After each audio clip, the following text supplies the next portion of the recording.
नमस्कार, मैं हूं राघवेंद्र दुबे। आज के मुद्दे की बात करें इससे पहले आप हमारे YouTube चैनल को सब्सक्राइब करें, लाइक करें और अपने मित्रों के साथ शेयर भी करें। आज बात करेंगे जो भारत में अभी G20 सम्मेलन हुआ, जिसकी पूरी दुनिया में चर्चा हुई। बड़े बड़े देशों के राष्ट्राध्यक्ष हमारे भारत में आए, उनका बड़ा स्वागत भी हुआ। सोने चांदी के बर्तनों में उनको खिलाया गया और कहें तो पूरी भव्यता के साथ उनका स्वागत किया गया। हमारा जो बजट एलोकेट हुआ था, इंडियन एक्सप्रेस में एक खबर छपी कि इस आयोजन के लिए, G20 के आयोजन के लिए 990 करोड़ का बजट एलोकेट किया गया था। G20 के लिए 990 करोड़ का बजट एलोकेट किया गया था, लेकिन आपको जानकर आश्चर्य होगा कि इस आयोजन पर 4100 करोड़ रुपए से ज्यादा खर्च हो गए। एक ऐसा देश जहां पर गरीबी है, लाचारी है, बेबसी है, बेरोजगारी है, क्या ऐसा देश 4100 करोड़ रुपए खर्च करने की स्थिति में है?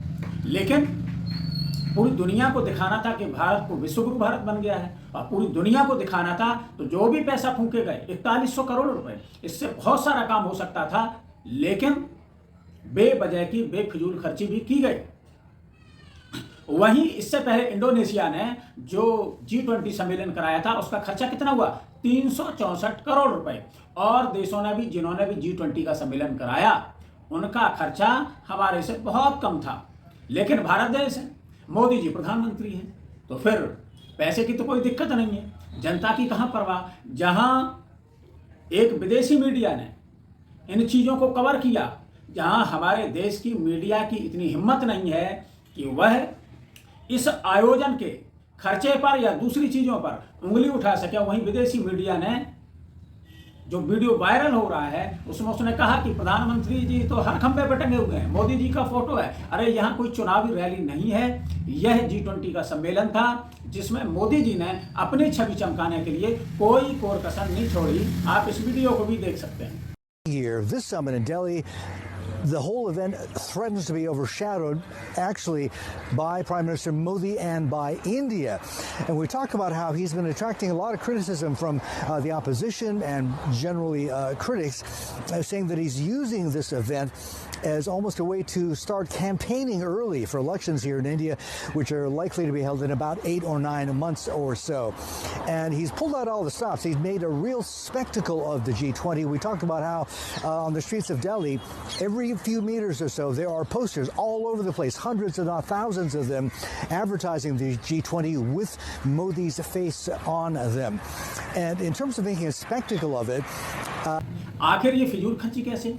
ऐसा देश जहां रामेश्वर आजादपुर मंडी जाता है सब्जी लेने के लिए, सब्जी विक्रेता है, और जब उसके पास पैसे नहीं होते, टमाटर बहुत ज़्यादा महंगे होते हैं और सब्जियां भी बहुत महंगी होती हैं, तो उसकी आंखों से आंसू आ जाते हैं, उसकी आंखें डबडबा जाती हैं कि हम पर इतना पैसा नहीं है कि जो हम टमाटर भी खरीद सकें। लेकिन उसी देश में विदेशी मेहमानों को सोने और चांदी के बर्तनों में भोजन कराया जा रहा है और इसको अपनी बड़ी उपलब्धि बताया जा रहा है। क्या और दूसरे देशों ने भी सोने चांदी के बर्तनों में खाना खिलाया? क्या सबको पता नहीं है कि प्रति व्यक्ति आय में जितने भी G20 देश आए थे उसमें भारत सबसे नीचे है, अमेरिका सबसे ऊपर है, और हम मुकाबला किससे कर रहे हैं? मुकाबला हम इस तरीके से कर रहे हैं कि जैसे हम सबसे बड़े हों, हमसे सब नीचे हैं, क्योंकि मीडिया ने तो बाकायदा छाप ही दिया, लिख दिया, झुकती है दुनिया झुकाना वाला चाहिए। आज तक के ट्वीट देखे होंगे, झुकती है दुनिया झुकाना वाला चाहिए। और दूसरा, चल गया मोदी का जादू, दुनिया ने माना विश्वगुरु। आज तक का ट्वीट देख लीजिए, क्या हालत हो रही है चैनलों की। किसने विश्वगुरु मान लिया? कौन से देश ने आकर के कहा कि आप हमारे गुरु हैं? और सारे देश जब बोले तो विश्वगुरु, तो सारे देशों ने आकर के मोदी जी को या भारत को विश्वगुरु बना दिया। लेकिन मीडिया है, मीडिया को तो मोदी के जो भी चीज है उसको आगे इस तरीके से प्रदर्शित करना है कि जैसे ऐसे पहले कभी हुआ ही नहीं। तो ये मीडिया की हालत है, और इसी में 4100 करोड़ रुपए खर्च हो गए, और 4100 करोड़ में लगभग 2700 करोड़ का भारत मंडपम बना। बड़ा सुंदर और बड़ा देखने में दिव्य और भव्य दिख रहा था, लेकिन जैसे ही एक दिन की बारिश हुई, पूरा भारत मंडपम स्विमिंग पूल में तब्दील हो गया, पूरे में पानी भर गया।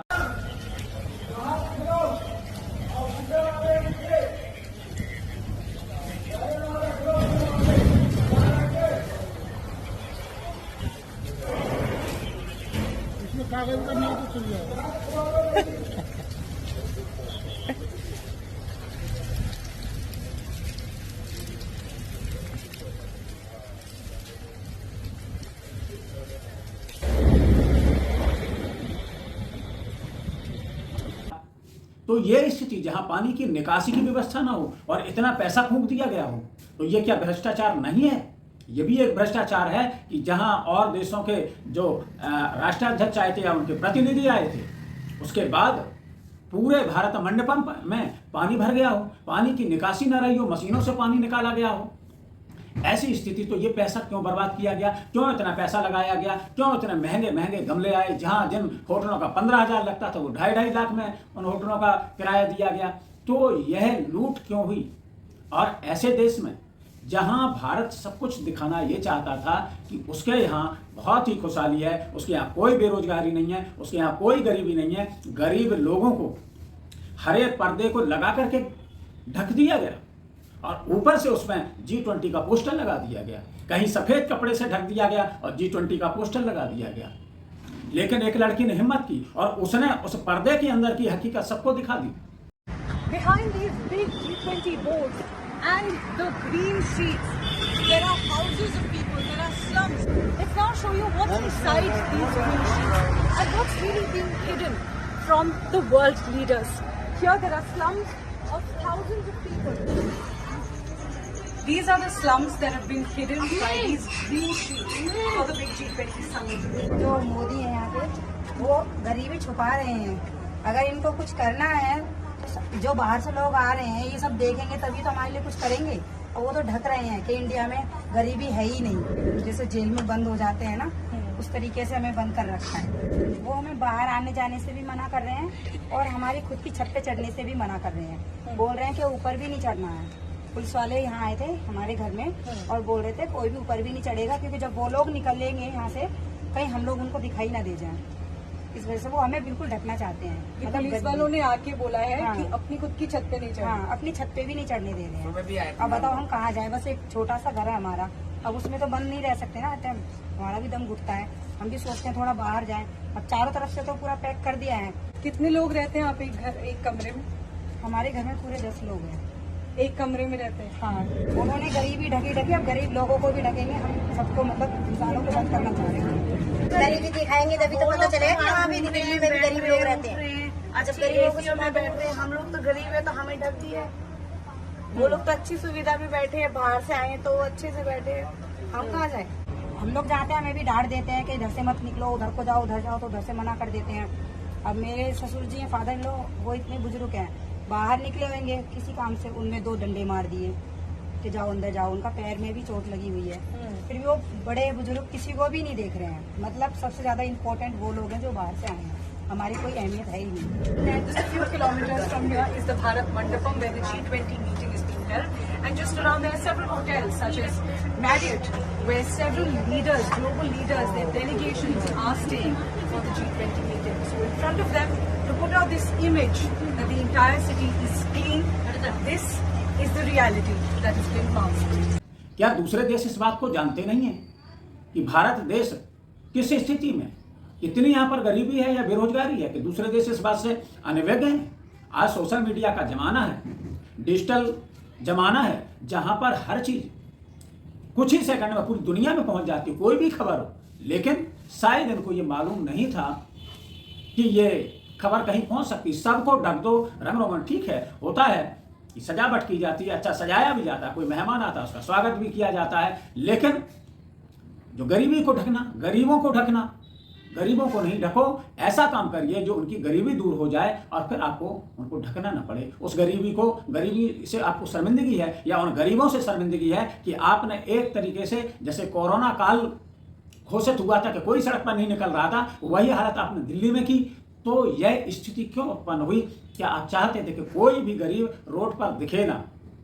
ऐसी व्यवस्था क्यों? उनका कौन रोजगार करेगा? उनको मजदूरी पे नहीं जाने दी गया तो उनका कौन पैसा देगा? कौन उनके परिवार का भरण पोषण करेगा? सरकार इसमें फेल हुई है।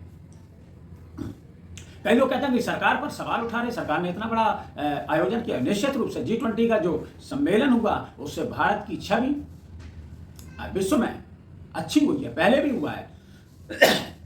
आपको याद होगा कि गुट निरपेक्ष सम्मेलन इसी भारत में हुआ था 1983 में, जब इंदिरा गांधी की सरकार थी, जिसमें लगभग 100 देशों ने भाग लिया था। लेकिन तब ये जमाना नहीं था कि अपनी वाहवाही इतने स्तर पर की जाए कि लगे कि हम विश्वगुरु बन गए हैं। वहीं 2003 में भी हम G20 की मेजबानी कर चुके हैं। अब हमारे बाद ब्राजील G20 की अध्यक्षता करेगा, तो क्या फिर मीडिया की तरह फिर वही हेडलाइंस होंगी कि ब्राजील बना विश्व गुरु, ब्राजील बताएगा, ब्राजील ने दिखाया दुनिया को रास्ता, झुकती है दुनिया, झुकाना वाला चाहिए, अब ब्राजील झुकाएगा, ब्राजील का बज रहा विश्व में डंका। तो यही हेडलाइंस ब्राजील में भी होनी चाहिए, वहाँ क्यों नहीं, लेकिन हमारे यहाँ है। जो गोदी मीडिया है जिसने इस लोकतंत्र का सबसे बड़ा नुकसान किया है, वह कोई ऐसी चीज नहीं दिखाना चाहती। पहले भी कॉमनवेल्थ गेम हुए थे ना, आपको याद होगा कांग्रेस की सरकार में, जब वहां पर तमाम चल रहा था, टिश्यू पेपर इतने का आया, गमला इतने का आया, ये तख्ता इतने का आया, चल रहा था ना। तो अब क्यों नहीं, अब क्या स्थिति बदल गई, जहां सिर्फ मीडिया गुणगान करे, जहां कोई भी ऐसी बात ना कहे जो सरकार के खिलाफ हो या जहां मोदी की छवि बिगड़ रही हो। प्रेस कॉन्फ्रेंस में अभी भद्द पिटी जिस तरीके से जो बाइडेन और अमेरिकी प्रशासन ने भारत सरकार से अनुरोध किया यहाँ पर संयुक्त प्रेस कॉन्फ्रेंस के लिए, लेकिन भारत सरकार, उनके अधिकारी तैयार नहीं हुए। इसके बाद वियतनाम में जाकर के वही जो बाइडेन बताते हैं कि उनकी मोदी जी से क्या क्या बात हुई, उन्होंने मानवाधिकार की बात की, उन्होंने प्रेस की स्वतंत्रता पे बात की, वहां वियतनाम में जाकर के बताते, लेकिन हमारे देश में वह ये बोल नहीं पाए। तो इससे अंदाजा लगता है कि आप कोई भी चीज छुपाएं। लेकिन हाँ, एक जो प्रस्ताव पारित हुए, हमारी सरकार थी, उसमें जो प्रस्ताव पास हुए उसमें अच्छा काम किया, उसकी सराहना भी होनी चाहिए, उसका धन्यवाद भी देना चाहिए कि हाँ ये काम अच्छा हुआ जो प्रस्ताव पास हुए, जिसमें कॉरिडोर की बात हुई, जिसमें और कई मुद्दे बने, चाहे वो रूस यूक्रेन का युद्ध हो, इन सब पर एक सहमति बनी। और ये सहमति बना लेना ये भी एक बड़ी बात है। सहमति बनी, लेकिन वो कितनी कारगर होगी ये आगे पता लगेगा, क्योंकि पहले भी फॉसिल फ्यूल के लिए ये सहमति बनी थी G20 देशों में कि इसका प्रयोग हम कम कर देंगे और कम होगा, लेकिन वह बढ़ और गया। तो इससे हम क्या कहेंगे, इसे ये कहेंगे कि कोई पूछने वाला नहीं है कि उसका क्या हुआ। लेकिन जो सहमति बनी है, अगर वो रास्ता बनता है, कॉरिडोर बनता है, तो इससे विकास का एक रास्ता खुलेगा। ये अच्छी पहल है, इसकी भी सराहना होना चाहिए। और जहाँ तक डेवलपमेंट की बात है, डेवलपमेंट इंडेक्स में जो G20 देश आए उसमें हमारा भारत सबसे नीचे है, हमसे आगे सब तुर्की, इंडोनेशिया, ब्राजील सब है। वही प्रति व्यक्ति आय की स्थिति में भी वही बात हो रही है। जहां स्थिति इस तरीके की हो, हम सबसे गरीब देश हैं। इंडोनेशिया 364 करोड़ में अपना G20 सम्मेलन कर लेता है, वहीं हम 4100 करोड़ से ऊपर रुपए फूंक देते हैं। इस देश की जनता का वो पैसा है, वो टैक्स का पैसा है, लेकिन उसको आप फूंक देते हैं भव्यता और दिव्यता अपने वर्ल्ड लीडर बनने के चक्कर में। लेकिन हमारी गरीबी है, सबको पता नहीं है क्या। तो इस तरीके का पैसा जो फूंकना वो ठीक नहीं है। जो G20 का सम्मेलन हुआ उसमें हमारा नारा था वसुधैव कुटुंबकम, वन अर्थ वन फैमिली। वसुधैव कुटुंबकम की नारा बहुत अच्छा, और भारत की ये धारणा भी रही, वो पूरी दुनिया को अपना परिवार मानते रहे। लेकिन क्या इस सरकार में ये चीज हकीकत है? क्या इस सरकार में ये चीजें आपको पता नहीं है कि क्या स्थिति हो रही है? जहां टिप्पणी हो रही है, जहां जो बाइडेन बताते हैं जाकर के, उन्होंने कहा मानवाधिकार उल्लंघन के बारे में बात की मोदी जी से, प्रेस की स्वतंत्रता के बारे में बात की, सिविल सोसाइटीज की बात की। हम ऐसा कोई काम ना करें जिससे कि भारत की छवि खराब हो। भारत बहुत संभावनाओं का देश है, भारत युवाओं का देश है, सबसे ज्यादा युवा भारत में है, और उनको काम चाहिए, काम के लिए हाथ हैं, लेकिन उन हाथों को काम नहीं मिल रहा है। बेरोजगारी है, जहां 2 करोड़ नौकरी हर साल देने का वादा किया गया था, वहां वो नौकरी नहीं मिल पाई। बेरोजगारी इतनी चरम अपने सीमा पर है। आर्थिक असमानता है, जहां 3% लोगों के पास 64% देश की संपत्ति हो, जहां इतनी आर्थिक असमानता हो, वहां पर उस पर काम करने की जरूरत है। गरीबी को पाटना, गरीबी और अमीरी के बीच जो खाई पैदा हो गई है उसको पाटने की जरूरत है, ना कि फिजूल खर्ची की जरूरत है कि तमाम फिजूल खर्च हो और हम गरीबों के लिए कुछ ना कर पाएं। गरीब सिर्फ 5 किलो अनाज पर निर्भर हो जाएं और हम डंका पीटें कि हम विश्वगुरु बन गए और विश्व में हमारा डंका बज रहा है, तो ये चीजें ठीक नहीं है। फिर मिलेंगे किसी नए मुद्दे के साथ, तब तक के लिए दीजिए इजाजत। जय हिंद, जय भारत।